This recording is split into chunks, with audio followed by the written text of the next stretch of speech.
WhatsApp guys, this is me Lovejeet Arora. स्वागत है आप सभी बच्चों का आज की इस क्लास के अंदर। तो आप बच्चे जुड़ चुके हैं क्लास 12th इन्फॉर्मेटिक प्रैक्टिसेस और हम कर रहे हैं जी सैम्पल पेपर 2025 और सेक्शन बी की शुरुआत कर लेते हैं। तो चलिए, सेक्शन बी हमारा है जी बहुत प्यारा सेक्शन, क्योंकि इसमें हम ज्यादा से ज्यादा नंबर हैं जो बटोर सकते हैं। अब बात यह है कि इसमें आपको मिलने वाले हैं कुछ थ्योरी क्वेश्चन, और जो थ्योरी नहीं भी होंगे ना, वो एकदम आप कह लो सुकून वाले क्वेश्चन। कह लो कि अगर ये क्वेश्चन की बात करें, कौन सा, ये वाला, तुमने पैंडास कभी सीरियस ना होकर के भी पढ़ा है ना, कि ऐसे चलते चलते भी तुमने देख लिया है, तो आई थिंक 2 नंबर तुम आराम से इसमें से है जो ले लोगे। तो ये वो बच्चों के लिए है जिन्होंने आज तक कभी प्रैक्टिकल किया नहीं है, सिर्फ देखा है। तो देखने से भी आप यहाँ पर नंबर है जो ले आओगे, क्योंकि फिल इन द ब्लैंक्स है ना। कभी क्लास में गए नहीं हो, लेकिन बाहर से जाते जाते सुना होगा इंपोर्ट पांडास है स्पीडी, है ना। तो बस आपको वही चीजें यहाँ पर लिखनी है। एंड मैं बता दूं, ये पूरा सेक्शन जो है आपका, ये 2-2 नंबर वाले क्वेश्चंस का है। एंड इसमें आपका दोनों प्रैक्टिकल नॉलेज प्लस आपका थ्योरी नॉलेज है जो इसमें खास तौर पर चेक किया जाएगा, क्योंकि यही इकलौता सेक्शन है जिसके अंदर आपको थ्योरी लिखने वाले क्वेश्चंस आएंगे। अब देखो यार, सदियों से पुराना एक क्वेश्चन चलता आ रहा है, difference between series and data frame. What is data frame, difference between matplotlib, pandas या numpy। बस ये क्वेश्चन है जो आपको यहाँ पर आते हैं। और इसके अलावा क्वेश्चंस आप काफी सारे कर सकते हो। जैसे ये वो रटे रटाए क्वेश्चंस है जो आपको कह लो कि जितने ईयर से मैं पढ़ा रही हूँ, आई थिंक 2020 की बात करूँ तब से लेकर के, तो आपको ऐसे ही क्वेश्चन है जो आ रहे हैं। ठीक है, बाकी आप इसको और स्ट्रॉन्ग करने के लिए आप क्वेश्चंस ले सकते हो कि जैसे डेटा फ्रेम म्यूटेबल क्यों है, हेट्रोजीनियस क्यों बोलते हैं इसको, हेड और टेल के बीच में क्या डिफरेंस है ना। तो आप ऐसे क्वेश्चंस और इन्वॉल्व कर सकते हो। अब तो आपके पास में चैट जीपीटी है, तो आप एक टॉपिक को डाल करके उसी के लेवल के क्वेश्चंस देख सकते हो कि इस पर और क्या क्या चीजें हैं जो बन सकती हैं। तो मतलब आपको डीप में जाना पड़ेगा, क्योंकि हर साल क्वेश्चंस का पैटर्न है जो चेंज हो रहा है। अब हम ये नहीं कह सकते, देखो ऑल्दो इतने सालों से यही क्वेश्चन आ रहा है जो मैंने अभी आपको बोल करके बताया, pandas, matplotlib difference, नंपाई difference, series and data frame difference, है ना। हाँ, ये क्वेश्चन देखो लास्ट ईयर भी आ चुका है, इस साल फिर से सैंपल पेपर में डाल दिया। तो बेसिकली मैं पैंडास के क्वेश्चंस की बात है जो यहाँ पर कर रही हूँ। तो आप एनसीईआरटी लाइन बाय लाइन और प्लस जो हमारी बुक है, आप उसमें से चीजों को है जो बहुत ढंग से है जो कर लीजिए। एंड आपके थ्योरी क्वेश्चंस जो है कहीं भी नहीं जाएंगे। तो चलिए शुरुआत करते हैं यहाँ पर। एंड वही question, what is data frame in pandas. देखो, pandas panel data system data analysis के लिए हमारी लाइब्रेरी है जो यूज होती है। 2008 वेस मकैनी जिसने इस लाइब्रेरी को पहले कह लो कि डेवलप किया था। और अब पैंडास की अगर हम बात करें तो उसके अंदर आप डेटा फ्रेम, आप सीरीज और आप पैनल के साथ में है जो काम करते हो। यानी कि जब आप 1 डायमेंशनल, 2 डायमेंशनल, 3 डायमेंशनल डेटा के ऊपर काम करते हो, तो आप इन तीनों को याद करोगे। बट क्योंकि तो सिर्फ स्पेसिफिकली क्वेश्चन में डेटा फ्रेम आ रखा है, तो बहुत सारी चीजें हैं कि आप दुनिया की किसी भी टेबल को इमेजिन करते हो ना, क्योंकि उसमें क्या है, रोज भी है और कॉलम्स भी है, तो वो क्या है, आपका डेटा फ्रेम ही है। ये 2 डायमेंशनल, इसके अंदर जो भी आप देखोगे, जैसे आपका ये कॉलम है विच इज नेम, फिर आपके पास मान लीजिए मार्क्स है, सिटी है, तो अलग अलग डेटा आएगा। तो ये इसीलिए हेट्रोजीनियस है। और इसका जो साइज है या इसके अंदर जो डेटा है वो सब क्या है, म्यूटेबल है। यानी कि आप फ्यूचर में अगर ऑलरेडी एग्जिस्टिंग डेटा फ्रेम के रोज कॉलम्स को कम ज्यादा करना चाहते हो तो इट इज पॉसिबल। अगर स्पेसिफिक रिकॉर्ड्स को चेंज करना चाहते हो तो वो भी पॉसिबल है। ठीक है, तो ये चीजें हैं जो आप बेसिकली करके आ सकते हो। बट अब हाउ टू राइट इट, तो मैंने सेक्शन ए आपको ऐसे करके बताया था। बाकी देख लो, मैंने इसको यहां पर स्पेसिफिकली है जो डेटा फ्रेम पैंडास का 2 डायमेंशनल स्ट्रक्चर है, रोज एंड कॉलम्स। तो मैंने जितनी लाइंस बताई उसमें से आपको जो भी लाइन पसंद है वो आप लिख सकते हो। और इवन मैं कहूंगी कि आपको जितना पता है ना, आपके पास बहुत ज्यादा टाइम है जो लास्ट में बच जाएगा, तो आप उन चीजों को भी लिख सकते हैं। बाकी इस क्वेश्चन के अंदर एक और चीज पूछी थी, मेंशन 1 प्रॉपर्टी। तो आप कह दो कि इसका साइज क्या है, म्यूटेबल है। ठीक है, चेंज हो सकता है, डायनामिक साइज है इसका। एक्सपैंड हो सकता है, वही चीज़ जो मैंने आपको बताई, इसमें हेट्रोजीनियस डेटा है जो आप डाल सकते हो, अलग अलग कॉलम्स के अंदर अलग अलग टाइप का डेटा है जो आ जाएगा, एंड दैट्स इट, राइट। तो ये चीज़ें हैं जो आपको करनी है। बाकी आगे चलते हैं। अब दोनों में से कोई भी क्वेश्चन है जो आप कर सकते हो, लेकिन मैं आपको एक एडवाइस करूंगी कि जब भी आपको डिफरेंस वाला क्वेश्चन आता है ना मेरे बच्चे, तो you try to write like this और try to give the examples as well. जैसे यहां पर भी आप एक एग्जाम्पल करके आ सकते थे along with the output, right. तो इससे क्वेश्चन का जो प्रेजेंटेशन है ना वो बहुत बढ़िया हो जाएगा। मैंने ही ये क्वेश्चन पेपर है जो सॉल्व किया है, तो मैं अपने आप को ही रिफाइन कर रही हूँ, और जब बीइंग अ टीचर मैं अभी इसको चेक कर रही हूँ, तो मुझे लग रहा है कि यहाँ एक एग्जाम्पल भी है जो हो सकता था। तो आप भी इस चीज को याद रखिए कि आपके पास तो सबसे बेस्ट चीज है, आप प्रैक्टिकल सब्जेक्ट का पेपर दे रहे हो, तो आपके पास प्रैक्टिकल प्रोग्राम्स लिख करके आप आउटपुट लिख सकते हो, है ना, और रोज एंड कॉलम्स को आप डिफाइन कर सकते हो। एंड आगे चलते हैं डेटा फ्रेम और सीरीज के डिफरेंस में। तो देखिए, जब आप वन डायमेंशनल डेटा की बात करोगे तो यू टॉक अबाउट सीरीज, जब आप रोज एंड कॉलम्स टू डायमेंशनल तो आप डेटा फ्रेम की बात करोगे। ठीक है, आप कहोगे कि अगर आपने दुनिया की कोई टेबल इमेजिन कर ली ना, जैसे मैंने कहा ये नेम है, ये क्लास है, ये मार्क्स है, तो ये एक क्या है, ये एक आपकी एक सीरीज है, यानी कि जो आपका डेटा फ्रेम है ना उसके एक पर्टिकुलर कॉलम की बात करें तो हम सीरीज की बात कर रहे हैं। तो आप क्या ये समझे बहुत सारी सीरीज मिलकर के डेटा फ्रेम बना रही है? तो आप बिल्कुल ठीक समझे, राइट। तो ये चीज आपके पास हो गई। अब देखो, इसका जो साइज है वो म्यूटेबल है, ठीक है, लेकिन जबकि हम सीरीज के साइज की बात करें तो दैट इज इम्यूटेबल, आप उसमें बदलाव नहीं कर सकते। अब आप क्या करोगे, आप प्रैक्टिकल आओगे, एक सेकेंड, अब आप क्या आओगे, प्रैक्टिकल आओगे और आप चेंजेस करके मुझे दिखा दोगे कि मैम देखो देखो हमने तो चेंज कर दिया सीरीज के साइज में। But if you try to change the size of the series, actual में मेमोरी में एक नई सीरीज बनकर के जो है रेडी हो जाएगी। तो नई सीरीज आपकी क्रिएट होगी, क्योंकि आप सीरीज का साइज चेंज नहीं कर सकते। इसको ना मैं आपको बड़े लॉजिक तरीके से समझाती हूँ। जैसे आप दुनिया की, मैंने कहा ना, कोई भी टेबल इमेजिन कर लो, तो that is your data frame, है ना। तो इसमें रोज एंड कॉलम्स है, ये तो है एसक्यूएल की, लेकिन मैं आपको लॉजिकली मैटर समझाती हूँ कि क्यों सीरीज का साइज नहीं बदल सकते। अब आप देखो, दिस इज योर टेबल, आप इसमें 100 रिकॉर्ड आगे रखने की कोशिश करो, 5, 10, 15 जितने भी है ना, तो अब खुद सोचो, इनमें नल डेटा जाएगा और यही आपकी एंट्री होती जाएगी। क्या रियल लाइफ में ऐसी टेबल की एग्जिस्टेंस है? मतलब ऐसा डेटा क्या यूजफुल का कि मैं इसको एक इंक्रीज कर दिया और बाकी सारे मैंने बढ़ाए नहीं है।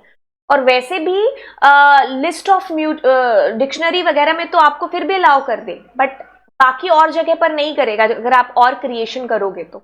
ठीक है, तो एक स्पेसिफिकली जब आपका आ जाता है ना एक कॉलम को इंक्रीज करने का, तो आप खुद सोचो, अगर मैं यहाँ पर दिल्ली, मुंबई, कोटा ऐसे लगाऊंगी और बाकी जगह पर नल नहीं, तो ये आपकी सीरीज ही तो है ना। तो बढ़ेगा तो सबका साइज एक साथ बढ़ेगा, नहीं तो नहीं, राइट।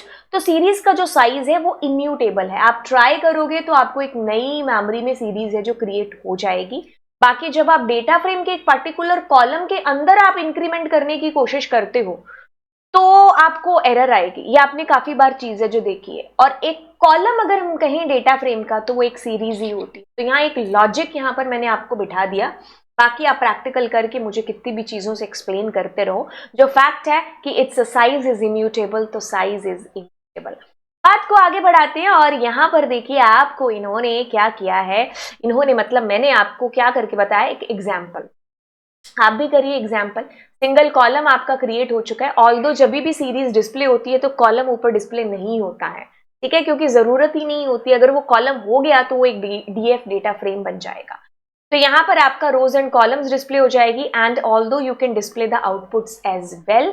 बाकी देखो, अगर बात करें इसकी,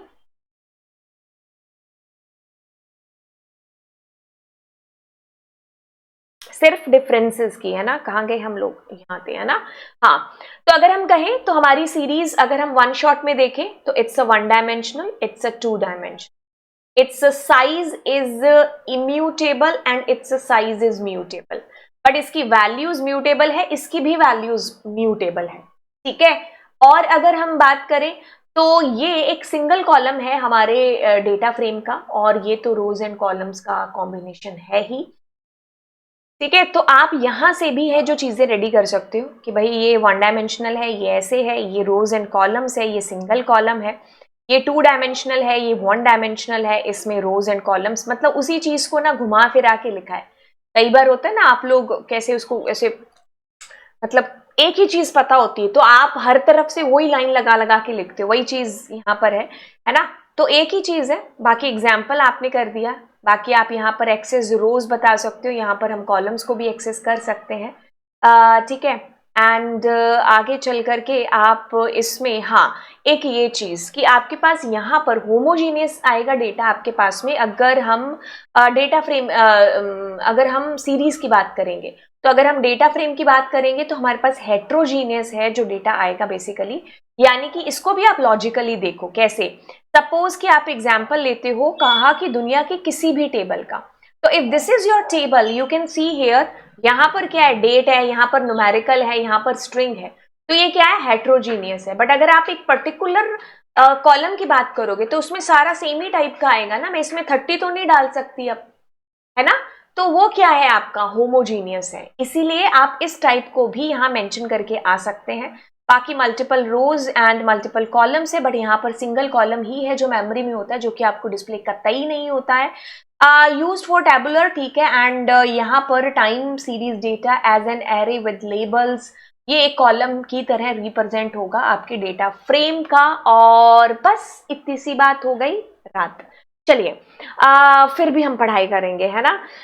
चलिए अब आगे चलते हैं और देखो क्वेश्चन आता है आपके पास ई वेस्टेज वाला। मैं इसके लिए बेस्ट एडवाइस करूंगी आपको, आप कुछ मत करिए, एक ही चीज करिए, आप अपनी एनसीईआरटी को बड़े ढंग से पढ़ लेना, क्योंकि एनसीईआरटी में जो फैक्ट्स, जो डेटा दे रखा है ना related to this chapter particularly, मैं आपको पूरे आईपी के अंदर मैं आपको रिकमेंड ही नहीं करूंगी कि आप एनसीईआरटी पढ़ो, आप इस चैप्टर के लिए जरूर पढ़ लो, क्योंकि इस चैप्टर में जितना डेटा और जितने फैक्ट्स इस पर्टिकुलर सोसाइटल इंपैक्ट के दे रखे हैं ना, आपको वो किसी भी बुक में नहीं मिलेंगे। बहुत बढ़िया से डिजाइन हो रखा है ये पर्टिकुलर चैप्टर, बाकियों में बहुत आदिवती चीजें दे रखी है, बट यहाँ पर इस चैप्टर को आप प्लीज है जो एनसीईआरटी से ही कवर करिएगा। अब हम आते हैं मेन चीज पर, ई वेस्टेज। देखो ई वेस्टेज आप बात करते हो यहाँ पर इलेक्ट्रॉनिक वेस्टेज की, यानी कि अगर हम कहें कि हमारे जो इलेक्ट्रॉनिक डिवाइसेस हैं, जैसे कंप्यूटर है, मेरा ये इलेक्ट्रिक पेन है ना, मोबाइल है, लैपटॉप है, जो भी आपके इलेक्ट्रॉनिक डिवाइसेस हैं, अगर वो आपके काम के नहीं है, मतलब पुराने हो चुके हैं, है ना, आप उसको यूज में नहीं लेकर के आ रहे हो, तो अब आप उसको क्या करते हो, बार बार तो क्या ही फेंकेंगे, है ना, तो वो एक तरीके से क्या हो गए, ई वेस्टेज है जो आपकी हो।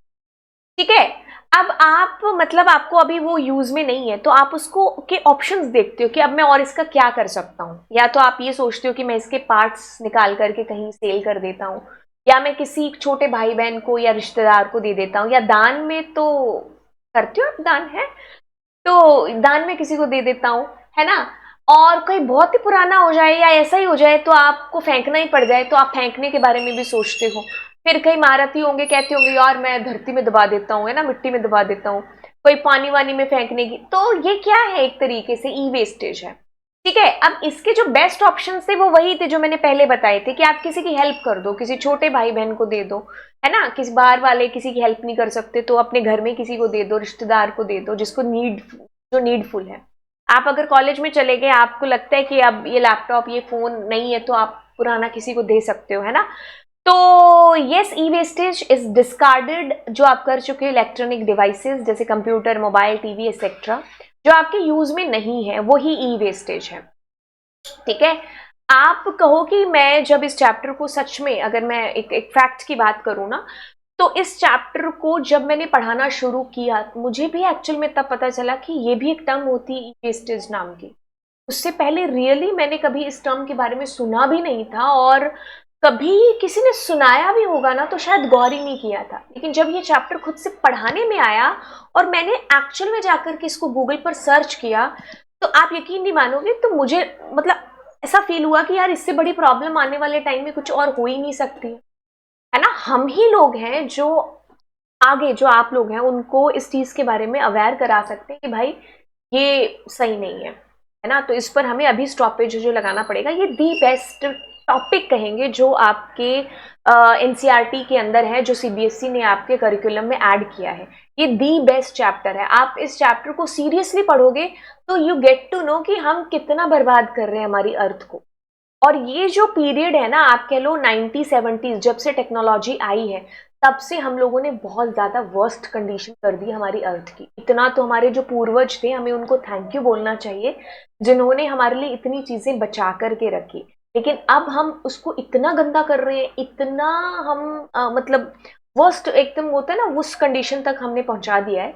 तो हमारी जो आगे आने वाली जनरेशन होगी वो थैंक यू छोड़ो, मतलब वो हमें कुछ नहीं बोलने वाली इससे रिलेटेड, है ना, क्योंकि हम इतना उसको इसको वेस्ट है जो कर चुके हैं। ठीक है, अब इम्पैक्ट क्या होगा, है ना, ज्यादा इमोशनल हो गए, बस इमोशनल होना बनता है इस चीज के ऊपर, क्योंकि हम टीचर्स हैं, हमारा फर्ज बनता है आप लोगों को सही चीज गाइड करने का, और आपका ये फर्ज बनता है कि अगर ये चीज आपके दिल तक पहुंची है ना, तो यस, काम करो इसके ऊपर। और एक बार गूगल पर ई वेस्ट लिख करके उसकी फोटोज देख लो, देन यू रियली नो कि हाँ, मैं किसके बारे में बात कर रही हूँ। हम इंस्टाग्राम, हम फेसबुक की रील्स देख के तो बड़े इमोशनल हो जाते हैं, बट जो एक्चुअल में हमारी अर्थ के लिए नुकसान कर रही है चीज, हमें उसके बारे में सोचना चाहिए। अब इम्पैक्ट, इट पॉल्यूट, बिल्कुल पॉल्यूट कर रही है। मैंने कहा ना, कोई मिट्टी में दबा देगा, कोई कहेगा मैं पानी में, पानी में तो फिर वाटर पॉल्यूशन, मिट्टी में दबाओगे सॉइल पॉल्यूशन हो जाएगा। हर तरीके से वो आपकी धरती को, आपके आसपास के इन्वायरमेंट को, तुम्हारी हेल्थ को हार्मफुल है जो कर रही है।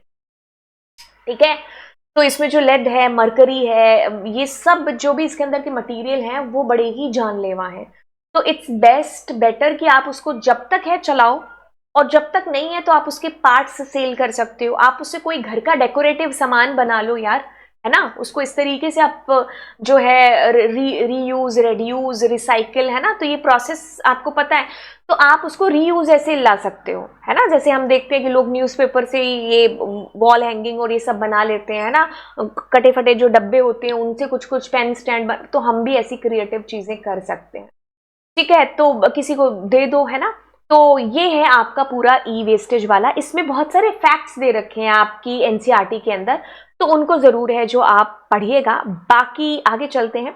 Ravi wants to create a pandas series. अच्छा, उसने आपको आउटपुट भी है जो दे रखा है। अब कुछ नहीं करना, सारा जो आउटपुट खेल है ना वो आपका इसी में है। क्या है, इसको सुना है, पैंडाज एसपीडी, पैंडाज लगाना है, पांडा नहीं लगाना है। बोलने में आप कह सकते हो, but you need to put pandas and try to speak out pandas pandas, क्योंकि पेपर में आपको फिर पैंडाज ही याद आएगा, है ना। अब यहां पर क्या करेंगे, and the question says you need to put the dictionary there, so that's why कि आपको क्वेश्चन में दिया है तो आप यहां पर डिक्शनरी ही लगाएंगे। तो मैंने जैसा ऊपर लिखा हुआ है एज इट इज उसको कॉपी कर रही हूं डिक्शनरी के अंदर।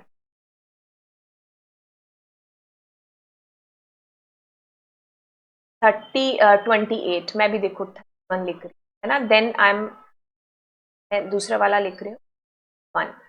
ठीक है, तो ये आपका क्या बन गया, एक डिक्शनरी। अब आप इस डिक्शनरी को यहां पर पुट कर चुके हैं, बट उसके लिए सीरीज का S capital and that's it.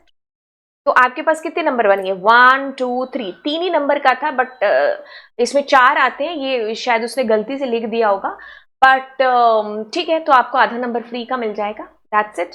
तो ये क्वेश्चन आपका, मुझे नहीं लगता इसको एक्सप्लेन करने की जरूरत है, आपने अगर एक बार भी क्लास अटेम्प्ट किया है तो कूल है। ठीक है, Rohan, a class 12th student has written code for a website but is unsure how to make it available on the internet। ठीक है, आपने कोई वेबसाइट बनाई, आप चाहते हो कि देश दुनिया आपकी उस क्रिएटिविटी को देखे, है ना। आप जैसे अगर मैं अपना एग्जांपल लूं तो मेरे पास इतने सारे नोट्स हैं, मतलब मैं खुद परेशान, सोचो मैं भूल चुकी हूँ कि मैंने मतलब कई बार मेरे ही लैपटॉप के अंदर मुझे ऐसी चीजें मिलती है जो मैं खुद भूल जाती हूँ कि अच्छा इतनी अच्छी चीज मैंने क्रिएट की है कभी, है ना। क्योंकि इतनी सालों पुरानी चीज, जब से आई थिंक वाईटी स्टार्ट किया है या पढ़ाना स्टार्ट किया है, तो हर साल इतनी ज्यादा क्रिएटिविटी जो है आगे कर चुके हैं कि पास्ट में जो क्रिएटिविटीज की थी ना, दिमाग ऑब्वियसली, है ना, इसीलिए तो कह लो कि भाई इंसान भूल सकता है, कंप्यूटर की जो मेमोरी वो नहीं भूल सकती, बेशक हम कंप्यूटर टीचर ही क्यों ना हो। बट यस, तो मैं चाहती हूँ कि वो जो नोट्स मैंने इतना मैटर रखा हुआ है, तो मैं उसकी वेब बना करके, आई वांट कि उसको देश दुनिया जो है उसको देखे, और बच्चे जिनकी हेल्प जो है उससे ले पाए। तो मैं अगर उसको कराना चाहती हूँ इंटरनेट पर अवेलेबल, तो जो इस कहानी के अंदर रोहन का रोल है, तो उस रोहन के रोल के अंदर आपको बोला है कि भाई अगर ये रोहन करना चाहता है तो आपको उसको वेब सर्वर और वेब होस्टिंग की जो प्रोसेस है या जो चीजें हैं ना, वो आपको समझानी है उसको। ठीक है, अब आपको बताना है कि भाई वेब सर्वर और वेब होस्टिंग क्या है। हाउ टू अटेम्प्ट के अंदर चलते हैं। देखो सीधा सा मैंने इसके अंदर लिखा हुआ है कि इट इज कंप्यूटर और सॉफ्टवेयर, मतलब हार्डवेयर या software that stores website files and delivers them to the users over the internet when they request a website through a web browser। इसकी ना मैं एक कहानी बनाती हूं हमेशा। देखो क्या है, आपका कंप्यूटर है, आपने अपने कंप्यूटर के अंदर एक सॉफ्टवेयर ओपन किया, वेब ब्राउजर ओपन किया, चाहे वो गूगल क्रोम हो, चाहे वो माइक्रोसॉफ्ट एज हो, है ना, चाहे वो इंटरनेट एक्सप्लोरर हो, काफी सारे जो मतलब अभी एग्जिस्ट नहीं करते ना, वो भी आएंगे आपके पास। मोजिला फायरफॉक्स हो, सफारी हो, ओपेरा हो, जितने भी हैं, है ना। अगर आपको लगता है कि और ऐड कर सकते हो तो आप नीचे कमेंट में ऐड कर दीजिएगा। बाकी आपने ओपन किया वेब ब्राउजर। अब आप उस वेब ब्राउजर पर ओपन करके मान लो किसी वेब का एड्रेस दे देते हो उसकी एड्रेस बार पर। अब क्या होगा कि ये रिक्वेस्ट जाएगी आपके पास सर्वर के ऊपर। ठीक है, राइट। यहां पर क्या होगा, आपका उस वेबसाइट से रिलेटेड जितना भी डेटा है ना, वो सारा का सारा स्टोर होगा। आपने अगर उसके अंदर, जब आपने अपनी वेबसाइट, मतलब हम इसमें दो पॉइंट बता रहे हैं, एक तो इसका प्रोस्पेक्टिव, एक उसका जिसने इस वेबसाइट को बनाया है। तो उसने फोटोज हैं, कंटेंट है, नोट्स हैं, वीडियोस हैं, कोई फाइल्स हैं डाली हैं, तो वो सारी वेब सर्वर पर जाकर के स्टोर होंगी, वापस आएगी रिक्वेस्ट और आपके ब्राउजर पर आपको उसका डेटा कंटेंट है जो दिखेगा। ठीक है, अब मुझे अगर अपडेशन करनी है, बीइंग अगर रोहन के प्रोस्पेक्टिव से देखें, तो अगर चेंजेस करने हैं तो आप इसमें चेंजेस करोगे तो वो हर जगह रिफ्लेक्ट होंगे, क्योंकि आपने उसको वेब सर्वर के ऊपर चेंज है जो कर दिया। तो आपका जितना भी कंटेंट है ना, वो सारा का सारा वहां पर जाकर के स्टोर होगा। एंड बस बात हो गई रात। ये कहानी है वेब सर्वर की।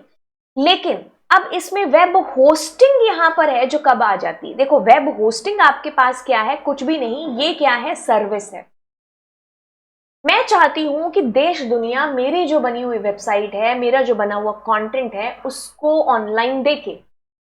अब मेरे पास क्या ऑप्शन है कि मैं ना अपने इस कंप्यूटर को सर्वर बना लेती हूँ, इस पर सारा कंटेंट मैंने अपलोड कर दिया। बट बात यह है कि कोई बच्चा रात को 2 बजे, रात को 3 बजे, दोपहर को 2 बजे, सुबह 7 बजे वेबसाइट ओपन करेगा, किसी को कभी भी नीड पड़ सकती है। अब इसमें जो कहानी है ना, वो ये कहती है कि यार मेरा ये जो लैपटॉप है, अगर मैंने इसको सर्वर बना दिया, 24 घंटे मुझे ऑन रखना पड़ेगा। और कितने सारे इस पर जो अटैक्स हैं, साइबर अटैक्स हैं, वो हो सकते हैं, है ना। तो मुझे इसमें अच्छा एंटीवायरस और इसको पूरा सिक्योर करना पड़ेगा, इसकी मेंटेनेंस है जो मुझे प्रॉपर तरीके से रखनी पड़ेगी। तो अब मैं इतनी सिरदर्दी क्यों लूं, मैं अपनी वेब भी क्रिएट करूं और फिर इतना कंटेंट रेडी करूं और ये सारे झंझट भी करूं।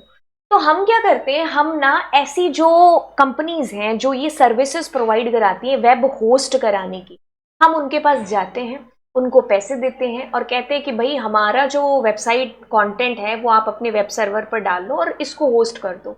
हमसे इतनी अब टेंशन है जो इससे रिलेटेड तो नहीं ली जा रही है। ठीक है, राइट। तो बस वही चीज है। तो क्या है, it is a service that allow Rohan to store his website on the web server so it can be accessible या एक्सेस्ड बाय एवरीवन ऑनलाइन।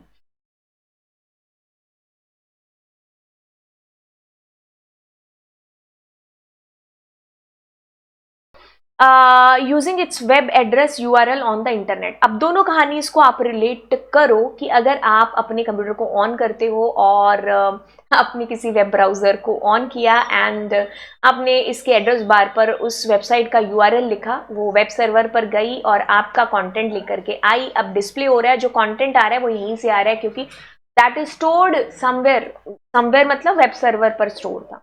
तो ये पूरी कहानी है जो आपकी रहती है। ऑफ कोर्स आप इसमें एक डायग्राम बना के एक्सप्लेन कर सकते थे। VoIP, voice over internet protocol, देखो क्या चीज है। सबसे ज्यादा इंपॉर्टेंट है इसकी फुल फॉर्म, क्योंकि आईपी में अगर देखें तो फुल फॉर्म्स में से ये एक फुल फॉर्म है जो हर दूसरे तीसरे साल में पैटर्न्स के साथ पूछी जा रही है। तो voice over internet protocol is a technology that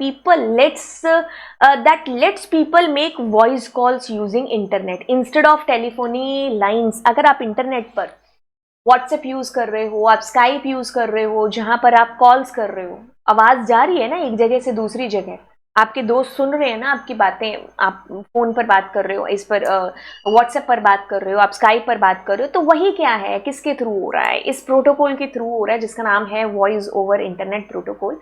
बाकी इसका सबसे बड़ा फायदा क्या है, ये कॉस्ट इफेक्टिव है, लंबे डिस्टेंस के लिए आपके ज्यादा पैसे नहीं लगते हैं, है ना, तो इजीली आपकी बात भी है जो हो जाती है। अब आगे की बात करते हैं कि कहता है कि 2 नंबर का सवाल है और इसमें आपको पूरी क्वेरी लिखनी है। Display the name of the day, Monday, Tuesday, ना ना ना ना आपको लिखना है। तो एक ही फंक्शन है, मुझे नहीं लगता इसको एग्जीक्यूट करना पड़ेगा, डे नेम फंक्शन है जो आपके पास इसकी सहायता करेगा। बाकी तुम भी क्या याद रखोगे, एग्जीक्यूट कर ही देते हैं इसको।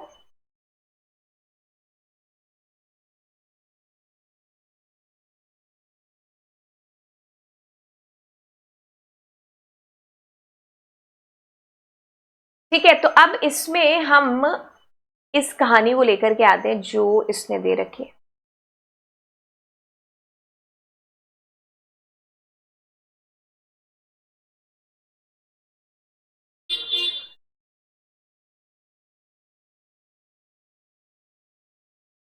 ठीक है, तो उस दिन कुछ ये दिन था। अब कहता है कि आपको क्या करना है, पोजीशन। आपके पास 2 फंक्शन है, एक तो है लेंथ और दूसरा है आपके पास ये इन एसटीआर। ठीक है, ये 2 इकलौते फंक्शंस हैं जो आपको क्या करते हैं, हमेशा आंसर करते हैं इंटीजर के अंदर। ठीक है, तो आपको पोजीशन बतानी उस पर्टिकुलर वर्ड की, जैसे इनक्रेडिबल इंडिया है तो मैं यहां पर कहूंगी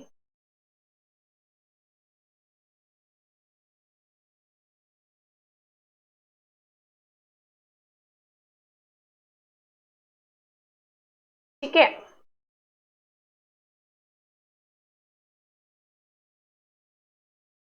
तो आप देखो ये 12 नंबर पर, मतलब 1 2 3 4 5 6 7 8 9 10 11 एंड कहां पर है, ये 12 नंबर पर आ। छोटी बड़ी एबीसीडी से कोई फर्क नहीं है जो पड़ता है। ठीक है, ये फंक्शन आपका केस सेंसिटिव नहीं है, एक इकलौता ट्रिम फंक्शन है जो केस सेंसिटिव है आपके पास एसक्यूएल के अंदर। ठीक है, सो यू विल फाइंड, आपको आउटपुट नहीं लिखना था इसमें, आपको सिर्फ क्या लिखना था, एसक्यूएल की क्वेरी लिखनी है। आप आउटपुट नहीं लिखोगे तो मार्क्स नहीं कटेंगे, बट अगर आपने क्वेरी नहीं लिखी तो जरूर कट जाएंगे। अब ये कहता है कि डिजिटल फुटप्रिंट कितने टाइप के होते हैं, एक्टिव और पैसिव, दोनों में आपको डिफरेंस है जो लिखना है। अगेन डिफरेंस वाला क्वेश्चन, मैंने इसको उसमें डिवाइड करके ही लिखा होगा, है ना। हाँ, अब देखो क्या है, आप डिजिटल फुटप्रिंट की बात करते हो तो आप इंटरनेट ब्राउज कर रहे हो, है ना, आप इंटरनेट पर यूं ही कभी कुछ सर्च करते हो, इंटेंशनली आप फोटोज डालते हो, आप फॉर्म फिल करते हो, आप सोशल मीडिया को ब्राउज करते हो, जो भी एक्टिविटीज है ना आपकी ऑनलाइन हो रही, वो क्या है, आपका सारा का सारा जो डेटा है ना, ट्रेल, मतलब आपके जो भी आपने चीजें की है इंटरनेट पर, वो जाकर के आपका कह लो कि एक तरीके से सर्वर पर स्टोर हो जाता है। ठीक है, तो मतलब आप ऐसा नहीं कह सकते कि अगर मैंने किसी को कोई कमेंट किया था या मैसेज किया था और मैं डिलीट कर देती हूं तो वो दोबारा रिट्रीव नहीं हो सकता। नहीं, आपने इसके लिए एक बेस्ट एग्जांपल देखा होगा कि हम सब क्राइम पेट्रोल तो हमने देखा है, तो हमने क्राइम पेट्रोल नहीं देखा, हम न्यूज़पेपर, हमने कोई ऐसी न्यूज़ देखी है होगी, है ना, कि जिसमें जो है लोग इंटरनेट का इस्तेमाल करते हैं, डेटा डिलीट करते हैं और फिर क्राइम करके रफा चक्कर हो जाते हैं, बट वो भी पकड़े जाते हैं। साइबर टीम है जो प्रॉपर होती है इसके ऊपर, और वो आपका डेटा रिट्रीव कर लेती है, इवन ऑल्दो आपने उसको डिलीट ही क्यों ना किया हो। तो ये पॉसिबल कैसे है, क्योंकि आपका सारा कंटेंट, डिजिटल फुटप्रिंट्स आपके जो हैं सेव रहते हैं, जो भी आप डिजिटल एक्टिविटीज करते हो। ठीक है, अब ऐसा नहीं होगा कि यार तुम कहो कि मैंने कल फिल्म देखी थी या कल मैंने गेम खेले थे ऑनलाइन क्लास के अंदर, तो अब मेरी मम्मी हिस्ट्री से डिलीट करने के बावजूद मेरी मम्मी को ऐसा नहीं है कि तुम्हारी मम्मी अब सीबीआई में जाएगी, और नहीं, वो किसी बहुत मेजर के लिए होता है। बट आप ये इंटेंशन आपके माइंड में रहना चाहिए कि भाई हम जो भी कर रहे हैं इंटरनेट पर वो स्टोर रहेगा, और कुछ गलत क्राइम या कुछ ऐसी चीजें होती है तो वो डेटा रिट्रीव हो जाता है। राइट, यही डिजिटल फुटप्रिंट है, is the trail of information that a person leaves behind while using the internet such as social media, post, browsing history, online जो भी आपकी एक्टिविटीज है। अब ये दो तरीके से, एक तो कभी आप इंटेंशनली फोटोज पोस्ट करते हो कि सब देखेंगे, कभी आपने इंटेंशनली नहीं किया, आप यूं ही इंटरनेट ब्राउज कर रहे थे। तो बस ये दो तरीकों में, दो टाइप्स में बांट दिया। पैसिव को ये वाला टाइप दे दिया कि जब आपका इंटेंशन नहीं है, एक्टिव को तब दे दिया जब आपका इंटेंशन है।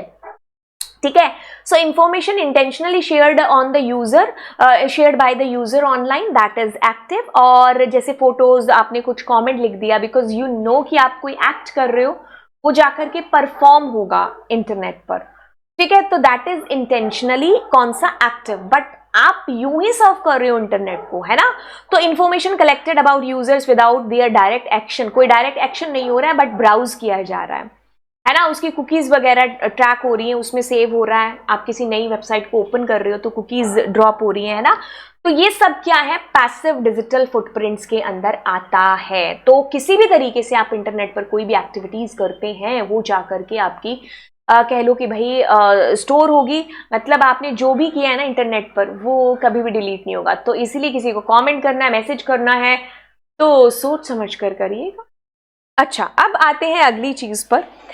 ये एक नया क्वेश्चन आपके पास में ऐड हुआ है एंड बहुत अच्छी चीज है, क्योंकि इससे पहले आपको बड़े टूटे फूटे क्वेश्चन आते थे एरर फाइंडिंग के, बट नाउ आपको एक आउटपुट वाला क्वेश्चन मिला है। कंग्रेचुलेशन, आपके सैंपल पेपर में कुछ तो चेंज हुआ। आप देखो, ये क्वेश्चन आपका बड़ा धमाकेदार है। इसमें ना मतलब आप कह लो कि जो बच्चे बचते थे ना how to create a data frame वाली चीज से, वो अब दूर है इसके अंदर। ठीक है, अब इसमें क्या है, इंपोर्ट पैंडास एसपीडी। यहां देखो, आपको पता करना है कि आपके डेटा फ्रेम का आउटपुट क्या आएगा। देखो देखो देखो देखो देखो, अब मेरी वो ट्रिक काम आएगी। कौन सी, जिसमें मैंने कहा था कि list of something, dictionary of something. Try to understand this. See this is what dictionary and you are putting dictionary here. तो क्या करना है, नेम, ठीक है, नेम के अंदर क्या आएगा आपके पास, अभय, अनन्या, जावेद। ठीक है, फिर आपके पास 85, मेरी राइटिंग सच में बहुत गंदी है, 88। मैं एक ही जगह सबसे सही लिखती हूँ और वो है जब मैं खुद पेपर अटेम्प्ट कर रही होती। This is my hand writing, है ना। सो मुझे भी पेपर के अंदर ऐसा लगता है कि मैं सच में बहुत बढ़िया लिखती हूँ पेपर में। ओके, और ना ये चीज पहले नहीं थी, ये टाइम के साथ साथ हुई। जब मुझे पता चला कि पेपर प्रेजेंटेशन की क्या वैल्यू रहती है, जब कोई 9th 10th 11th 12th में ये चीज नहीं पता थी, पर जब पता चला तो उसके बाद मैंने बहुत सुधार किया है ना। ठीक है, तो this is your data frame, super cool ma'am. अब क्या कर रहे हो, रीनेम कर रहे हो, और इसमें इन प्लेस ट्रू भी लिखा हुआ है। That means your actual data frame is going to be change and this was the old name, now it will be student name and it is what, it is score. तो बस आप इसमें columns के नाम को ही change कर रहे हो, बाकी कुछ भी नहीं हो रहा, it's as it is. So let's do this practically. For that let's open PyCharm।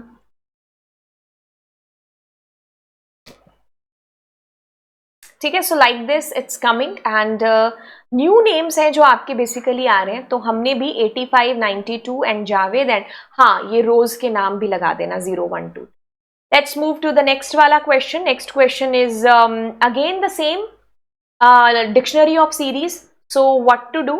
आपके पास आएगा यहाँ पर, let's do with red pen. तो आपके पास आएगा यहाँ पर state. State के अंदर आपके पास states. तो आपने लिखा, मैं first 3 letter ही लिखती हूँ।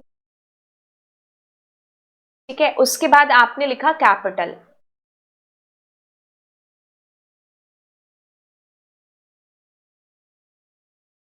ठीक है, उसके बाद आपके पास है, ठीक है, तिरुवनंतपुरम, है ना। अब क्या हो रहा है बेटा, इसमें आपने कहा कि 0 नंबर इंडेक्स है जो आपका डिलीट हो जाए। मतलब अगर हम कहें ये 0, ये 1, ये 2, तो that is going to be delete, that's it. तो आपके पास गुजरात, केरल, इनका डेटा है जो आएगा। तो इफ यू एग्जीक्यूट दिस,